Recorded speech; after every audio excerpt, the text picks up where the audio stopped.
Combating terrorism on the continent. What's being done to eradicate perpetrators of violence? President Barack Obama pledges U.S. aid for Ebola recovery efforts in West Africa. And is this a first? Why reality TV star Kim Kardashian's photogenic face was cropped from a photo. Africa 54 starts right now. Good evening, I'm Vincent McCory. This is Africa 54. Now, despite the ongoing efforts by governments and the international community to combat terrorism and restore peace, acts of terror continue to wreak havoc and claim innocent lives in parts of Nigeria, Kenya, and Somalia. VOA's Paul Cisco has more. Al-Shabaab again. The Islamist militants attacked a government building in the Somali capital Mogadishu Tuesday. 2 blasts, 18 are killed. In Kenya, the grieving endures for the Garissa University students, 148 killed, executed really, by Al-Shabaab terrorists April 2nd. And this week, from Abuja in Nigeria to Washington, D.C., and on social media worldwide, renewed pleas and demands for the still missing 218 Chibok young women kidnapped by Boko Haram a year ago. Jamila Fegi, with the Voice of America's House of Service, moderated a panel discussion Tuesday marking the anniversary. Today, it's been a year, a very painful year for so many parents, but also for Nigerians as well, because it actually marks and proves the incompetency, not only for the government to tackle Boko Haram, but to protect its citizens. U.S. Congresswoman Karen Bass. No matter what else is going on in the world, we must remember their plight. We have to do everything we can to end the reign of terror of Boko Haram. Everybody knows that since the girls were kidnapped, many other Nigerian girls and boys have been kidnapped or killed for committing the crime of wanting an education. Patients now attend school in the United States. The former Chibok student escaped from Boko Haram. Just like these girls, I moved to the U.S. for education. I am a mother. I have sisters. I know some of the girls that is not part of the abducted girls, but I know the ones that are also abducted. I understand the power of education. I really hope 365 days has enabled most of you to understand that if you educate a girl, you educate the world. And if you educate a man, you educate one. Another message from Nobel Peace Prize winner Malala Yousafzai.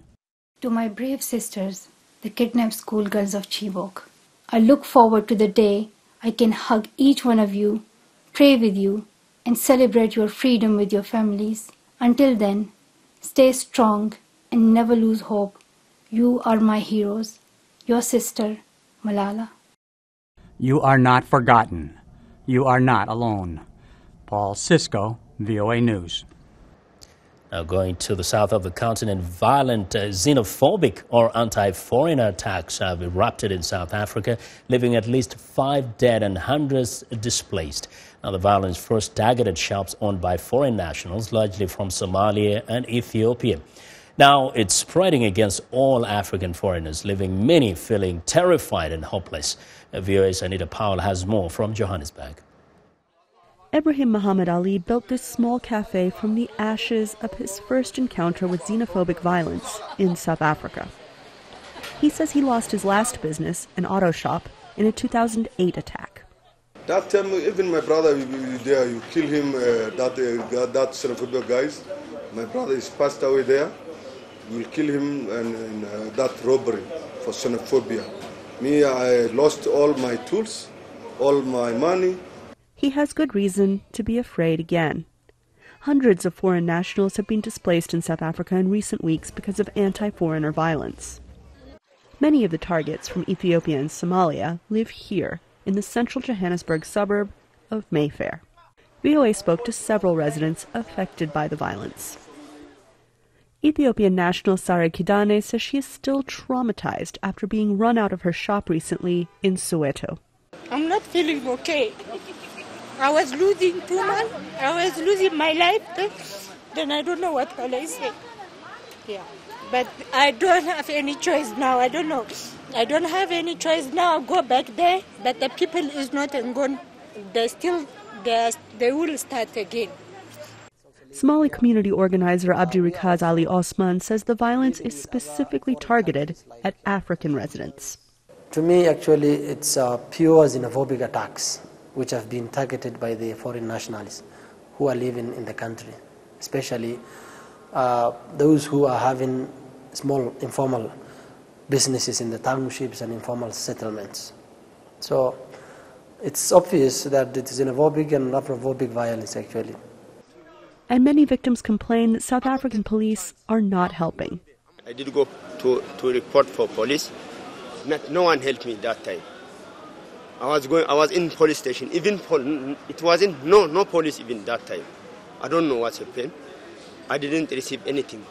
Many of those under threat say they are just as South African as everyone else here.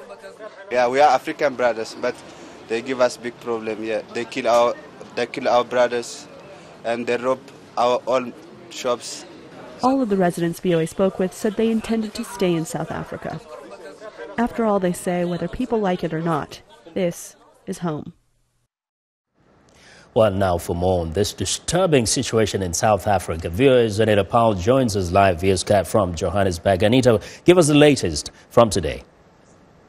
So today we had more events on the xenophobia front. There was a big march in Durban, that's the southern coastal city, against xenophobia. But then surprisingly, there was a pro-xenophobia march against that peaceful march. And that ended up in a little bit of conflict and a little bit of violence. The police had to intercede and fire tear gas. There have also been isolated incidents here in Johannesburg, both yesterday and today. And those are very worrying. Yeah. Now, we know that President Jacob Zuma did address the nation to talk about this issue. What stood out from his speech? That's a difficult question to ask with any Jacob Zuma speech. He's not the most enthralling speaker. However, he did say, and I thought this was worth remembering, that South Africans are not by nature xenophobic. He reminded his nation that during our struggle or South Africa's struggle for independence from the apartheid regime, other African nations took in South Africans and gave them shelter and gave them support, and that we owe a debt to other African nations. So I thought that was quite touching, but other than that, he said the usual, just he's devoting security efforts towards stopping this, and it's unconscionable. Now, Anita, this is not the first time attacks are happening against foreigners. What is different about this? What is different this time around? That is exactly the point, Vincent. So you're referring to the 2008 attacks. Since then, I think a lot of South Africans feel that not enough has changed, that a lot of the promises that they were expecting to finally come to fruition, since 1994, have not come through. And so now we're 5 years later, and we're looking at this country that we still have higher unemployment, and people are still unhappy. So I think that's the problem. Nothing has changed. Yeah, very quickly, some are saying, well, this is Afrophobia and not a xenophobia. What is the difference and why? So some of the people saying this in the community are noting that all of the victims are African, and that's largely because of the areas where it's happening, and also it's nationals of Somalia, Malawi, Zimbabwe, not so much this time, and Ethiopia. Who are at the poor end of the income scale, and that's just what's happening this time. But there seems to be more of a hatred of the lower skilled, poorer African immigrants than of the many other people in this rainbow nation. Well, Anita, thank you very much for your excellent reporting today. Anita Powell reporting live via Skype from Johannesburg, South Africa. Iran is proposing a peace plan to end the conflict in Yemen, but the idea has received little support from regional rivals like Saudi Arabia. They accuse Iran of backing the Houthi rebels who have seized large swathes of the country. Henry Ridgewell has more from London. Heading south to war, Houthi rebels transport their tanks towards Aden, scene of the heaviest clashes with pro-government forces. The rebels' advance is being slowed by airstrikes led by Saudi Arabia.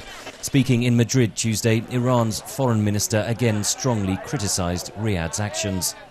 We believe that aerial bombardments are simply not the answer, because there is nothing of military value in Yemen to bombard. Mr. Zarif went on to deny Iran was destabilizing Yemen by backing the Houthis and proposed a 4-point peace plan. I believe there is every reason that if all of us helped, there will be a broad-based, friendly government in Yemen to all its neighbors. And that should be our objective. So 4 points: ceasefire, humanitarian assistance, inter-Yemeni dialogue, a broad-based government friendly to all its neighbors. However, such peace overtures from Iran should be treated with caution, argues Davis Lewin of the Henry Jackson Society, a Britain-based policy group. They are not our allies in calming the situation. As you can see, as far even with Pakistan now being drawn in against an Iranian proxy, the Houthis in Yemen. Iran denies it is providing military support to the Houthis, but Yemen is shaping up as a battleground between Tehran and Riyadh, says Professor Fawaz Jejes of the London School of Economics, who spoke to VOA via Skype. This regional rivalry between the two regional superpowers is really pouring gasoline on a raging fire in multiple theaters, in Syria, in Iraq, in Lebanon, and now in Yemen. The Saudi-Iranian rivalry is turning an essentially political conflict into not only a war by proxy, but also into a sectarian conflict.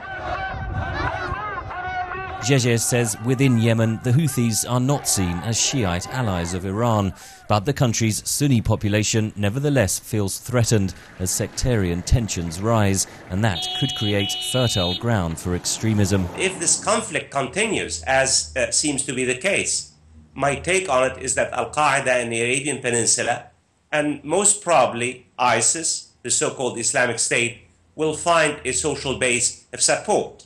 The United Nations imposed a comprehensive arms embargo on the Houthi rebels Monday. The US ambassador to the UN explained Washington's support for the move, which imposes consequences on the Houthi and former President Saleh, demands that the Houthis cease military operations, and calls on all sides to once again return to the negotiating table. If there is no negotiated settlement, analysts warn sectarian forces from across the region could be drawn into a full-scale civil war. Henry Ridgewell for VOA News, London. We want to know what you think about Africa 54 and the stories we cover. Join the conversation on Facebook. The address is Africa 54. And check out our headlines 24/7 on voaafrica.com. Coming up, schools reopen in Sierra Leone as the Ebola outbreak subsides. Stay with us.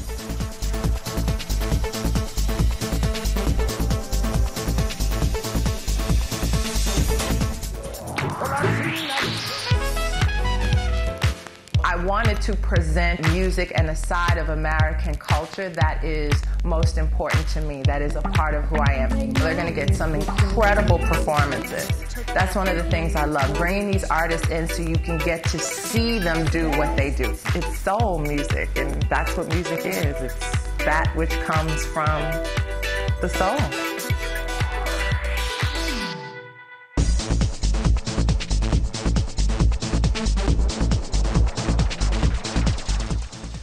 Welcome back. Now, President Barack Obama is pledging more U.S. assistance to nations in West Africa as they recover from the devastating Ebola epidemic. The pledge came Wednesday when Mr. Obama hosted the leaders of Guinea, Liberia, and Sierra Leone at the White House. VOA White House correspondent Luis Ramirez reports. After killing more than 10,000 people in the region, the worst of the Ebola outbreak appears to have passed. I want to welcome Presidents Sirleaf, Koroma, and Conde. Leaders of Guinea, Liberia, and Sierra Leone joined President Obama at the White House Wednesday to assess where things stand. Last week, there were fewer than 40 new cases, so we've seen major progress. That progress was due in part to a U.S.-led effort that included deploying thousands of U.S. troops to build medical facilities and train medical personnel to deal with a massive outbreak. President Obama said the work is not over. Now we're focused on a shared goal, and that is getting to zero. We can't be complacent. This virus is unpredictable. We have to be vigilant, and the international community has to remain fully engaged. With the dead now buried and thousands of victims recovering from the disease, West African nations are dealing with the economic damage and concerns of how they are going to handle major health threats in the future. In that effort, they received assurances from President Obama that the U.S. stands ready to help. Luis Ramirez, VOA News, at the White House.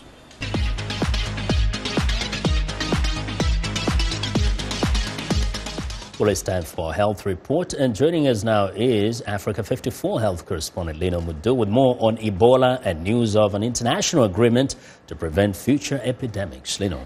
That's right, Vincent. U.S. Secretary of State John Kerry and African Union Commission Chairperson Nkosazana Dlamini-Zuma recently signed a memorandum of cooperation to formalize the relationship between the U.S. Centers for Disease Control and Prevention and the African Union Commission.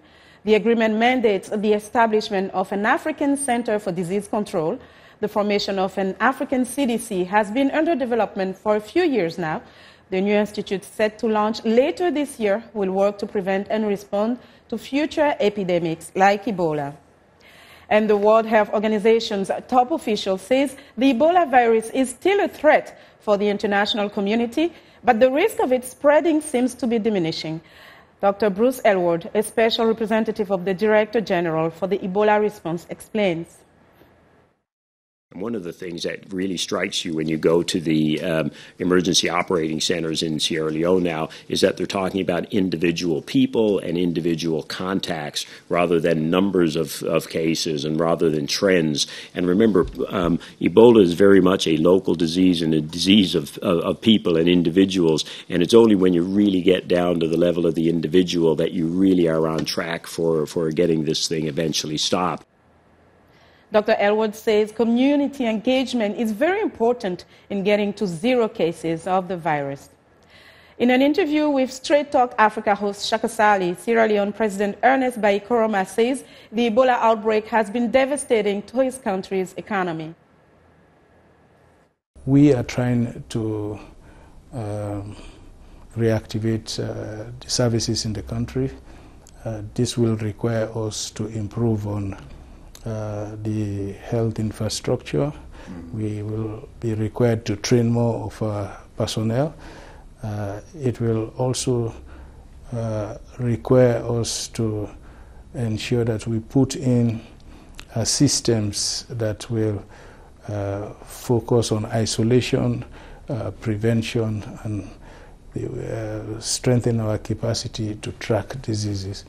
Not only to finish up the fight against Ebola, but also to ensure that we develop the capacity that will enable us to fight back any future outbreak. And you'll be able to see Shaka Sali's entire interview with President Koroma on next Wednesday's edition of Straight Talk Africa. Now, schools in the Sierra Leone capital have resumed classes 9 months after closing because of the Ebola outbreak. Paul Chapman reports.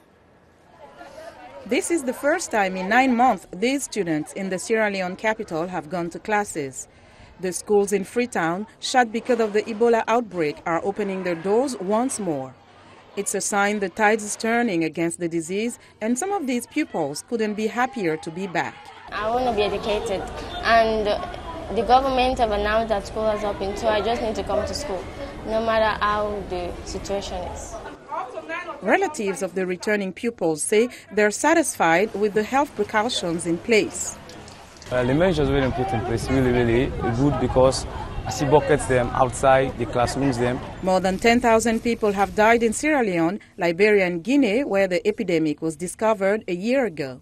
In Sierra Leone, the government estimated more than 8,600 children lost one or both parents to the virus. Nearly 1,500 children were among those who caught the disease. And that's our Africa Health Report for today. Back to you, Vincent. And thank you for that good report, Lino. Be sure to watch Lino Mudu's health reports every Tuesday and Thursday right here on Africa 54. Well, now hundreds of young entrepreneurs from more than 20 countries are in Washington this week, competing for the Global Student Entrepreneur Awards. The honors are presented by the Entrepreneurs Organization, a global business network of over 10,000 entrepreneurs in 48 countries. Nominees compete for the chance to win capital and prizes from sponsor organizations. This year, only 4 Africans are competing, and among them is Prince Joshua Oyeniyi from Nigeria. Prince, welcome to Africa 54. Thank you so much. It's a pleasure to be here. Yeah, so you're a real prince?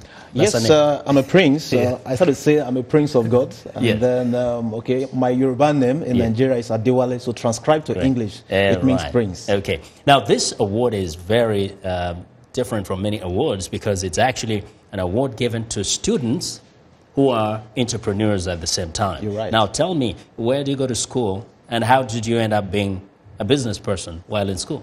Okay, my story is pretty much simple but complicated. I am a student of the University of Lagos. I study mathematics and my finals. And basically, how I started is that I was inspired to go into this. I built a business around my passion because I come from a very less privileged family. I was born in a very poor area in Lagos. My father was a taxi driver who is now dead some 11 years ago. So coming from that background, nobody to take care of me, I just felt, what can I do? But I used to have a teacher back in high school that really inspired me. She told me, her name is Miss Loretta. She told me, said, you know what, I believe you can do this. I believe you can be the best student in this school. I believe you can make a difference. And so from that, I went on to be the best student in high school. And from there, I got to the University of Lagos. I started a business. What kind of business is this? Okay, I'm into the media. I'm a radio presenter in Lagos. I have a show on Unilag FM. It's called The Ambassadors Radio Show. And what I do basically is I interview people who have succeeded in any endeavor of life. I bring them and I use their stories to inspire people. Okay, and you do this while you're still in school. Besides just interviewing people on radio, there's something else you do on the side. Yeah. I'm actually diversifying into publishing, into printing, into public relations, advertisement.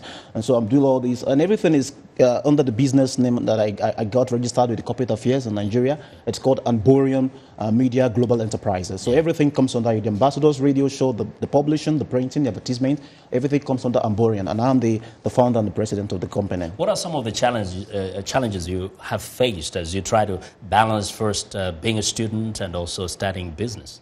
People don't get to believe that some things are possible. I used to have somebody who was the head of the news magazine in Unilag, and he told me specifically, he said, you're wasting your time with all you're doing. I was, using my passion to create a difference in society. I was very concerned about making a difference, not just making money initially. But he said, you know what, nobody's listening to you. You're writing for a particular reason, but nobody's listening. But I kept on. I kept doing it. And, I had to fight against, people doubting your abilities, people saying, you don't have the skills, you don't have, the money. And then fast forward 15 months after, a lot of things have changed. I believed in myself, and with God on my side, because I'm a Christian, and with a lot of prayers, God has made a lot of things possible within the short time. Now, I'm really hoping you get this award, but whether you get it or not, what is the future for you? Okay, well, I'm a very, quote-unquote, a very crazy entrepreneur. I want to build in Africa the largest inspirational network of both radio and television stations.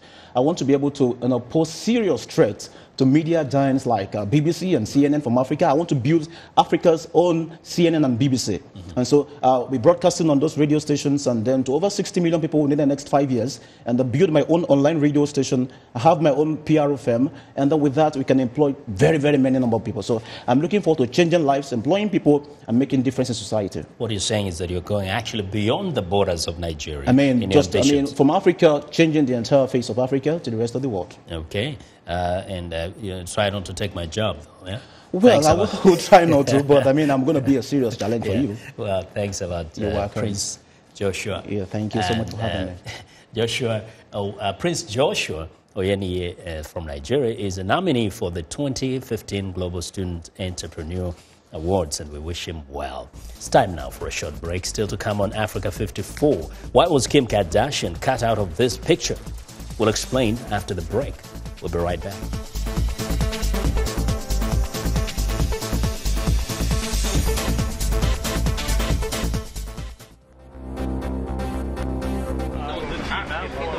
All what you are doing. Okay.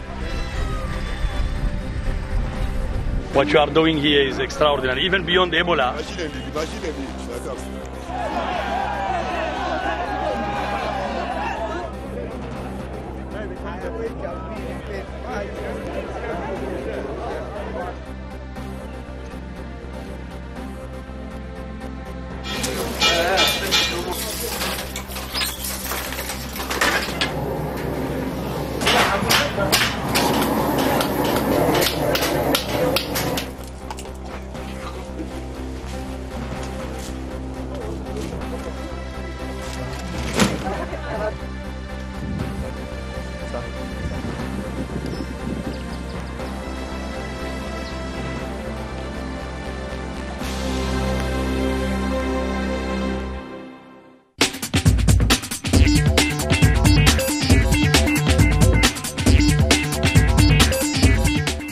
Welcome back to Africa 54. Here's what's trending. Better call it a hit. I just think a little proactivity may be in order. Yeah, I just think I'd look guilty if I hired a lawyer. Well, actually, Well, expectations were high for the Breaking Bad spin-off Better Call It Saul. And it delivered. Now, the program, which tells the backstory of Walter White's sleazy lawyer, has both been embraced wholeheartedly by critics, while also emerging as the highest-rated new U.S. cable series of the broadcast season. Now, the season finale led Better Call Saul to rank as the #1 scripted drama cable series on Twitter during prime time. Better Call Saul also stands as the #1 news series on cable among all viewers this broadcast season. Well, next up, it's a license to save. James Bond actor Daniel Craig has accepted a new role as the UN's first global advocate for the elimination of mines and explosive hazards. UN Secretary General Ban Ki-moon thanked Craig for his commitment to support the UN's vision for a world free from the threat of landmines and explosive remnants of war. Mr. Ban also expressed hope that Craig will raise support for the campaign to abolish them. Well, and finally, one of the world's most photographed women gets cut out of a photo. The original photo of Kim Kardashian, her husband Kanye West, and Jerusalem's mayor was altered to put Kardashian behind a restaurant receipt. She was blurred in another. The editor of the Kika Hashabat website say they removed Kardashian because she is a pornographic symbol who contradicts the community's values. Within their insular ultra-Orthodox community, pictures of women often aren't shown out of modesty. And that is what is trending today. And that's our show for today. Be sure to watch Africa 54 on our website at voaafrica.com. For more news, tune in to VOA's evening radio show, Africa News Tonight at 1800 UTC. And in the mornings, Today Break Africa between 0300 and 0600 UTC, Monday through Friday. Thanks a lot for watching. From all of us here in Washington, have a good night.